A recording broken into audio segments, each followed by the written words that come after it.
Perkenalkan, nama saya Reza Gabriel dari kelas 12 IPS 2. Saya akan menjelaskan materi tentang sejarah akuntansi. Halo teman-teman, selamat datang dalam penjelasan materi sejarah akuntansi. Dalam kehidupan sehari-hari, kita sering dengar kata akuntansi, tapi mungkin belum banyak yang tahu bahwa akuntansi punya sejarah panjang yang dimulai sejak ribuan tahun lalu. Akuntansi bukan sekedar sistem mencatat transaksi atau menghitung uang, tetapi merupakan hasil dari perkembangan peradaban manusia. Seiring manusia mulai berdagang, mengelola sumber daya, dan membangun struktur ekonomi, muncullah kebutuhan untuk mencatat, mengatur, dan mengawasi aktivitas ekonomi. Dalam penjelasan ini, kita akan menelusuri jejak sejarah akuntansi, mulai dari peradaban kuno, masa klasik, masa reformasi keuangan di Eropa, hingga perkembangan akuntansi modern seperti yang kita kenal saat ini. Tujuannya adalah agar kita bisa memahami mengapa akuntansi menjadi sangat penting dan bagaimana perannya berkembang seiring waktu. Ada 5 jenis sejarah akuntansi di Indonesia. Yang pertama, masa kuno. Sejarah akuntansi bermula di wilayah Mesopotamia sekitar 3000 sebelum Masehi. Pada masa itu, bangsa Sumeria menggunakan tablet tanah liat untuk mencatat hasil pertanian, perdagangan, dan distribusi barang. Pencatatan ini menjadi sumber daya dalam mengelola kekayaan dan sumber daya. Di Mesir dan Babilonia, pencatatan keuangan digunakan untuk mengelola proyek-proyek besar seperti pembangunan kuil dan piramida. Pencatatan ini biasanya dilakukan oleh juru tulis dan pegawai istana. Yang kedua, masa Romawi dan Yunani. Ketika Kekaisaran Romawi berkembang, sistem pencatatan keuangan menjadi lebih sistematis. Pemerintah Romawi memiliki arsip transaksi keuangan negara, termasuk pajak dan biaya perang.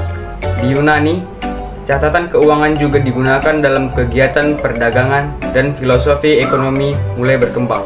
Yang ketiga, puncak awal, Luca Pacioli dan sistem double entry. Titik balik akuntansi terjadi pada abad ke-15 ketika Luca Pacioli, seorang biarawan Italia, terbitkan buku Summa de Arithmetica pada tahun 1494.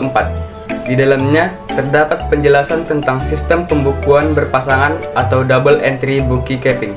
Sistem ini mencatat setiap transaksi ke dalam dua sisi, debit dan kredit, dan sampai sekarang masih menjadi dasar sistem akuntansi modern. Meskipun Pacioli bukan pencipta sistem tersebut, ia berperan besar dalam menyebarkan konsep ini secara luas. Yang keempat adalah revolusi industri dan profesionalisasi akuntansi. Pada abad ke-18 dan 19, revolusi industri menciptakan perusahaan-perusahaan besar yang membutuhkan pencatatan keuangan lebih kompleks. Maka, akuntansi mulai berkembang sebagai profesi.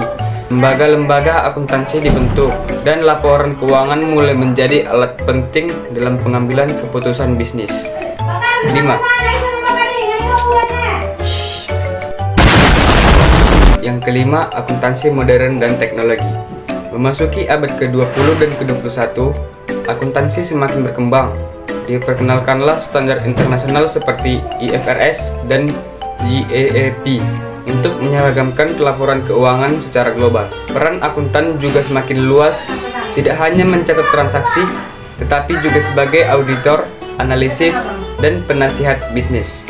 Teknologi digital membawa akuntansi ke era otomatisasi dan kecerdasan buatan. Jadi, dari awalnya sekedar catatan hasil panen dan barter, akuntansi telah berkembang menjadi sistem penting yang mendukung ekonomi global. Sejarah akuntansi menunjukkan bagaimana manusia terus mencari cara untuk mencatat, mengolah, dan mempertanggungjawabkan apa yang mereka miliki. Dengan memahami sejarahnya, kita tidak hanya melihat akuntansi sebagai alat pencatatan, tetapi juga sebagai bagian dari peradaban dan kemajuan manusia. Terima kasih sudah menyimak penjelasan ini.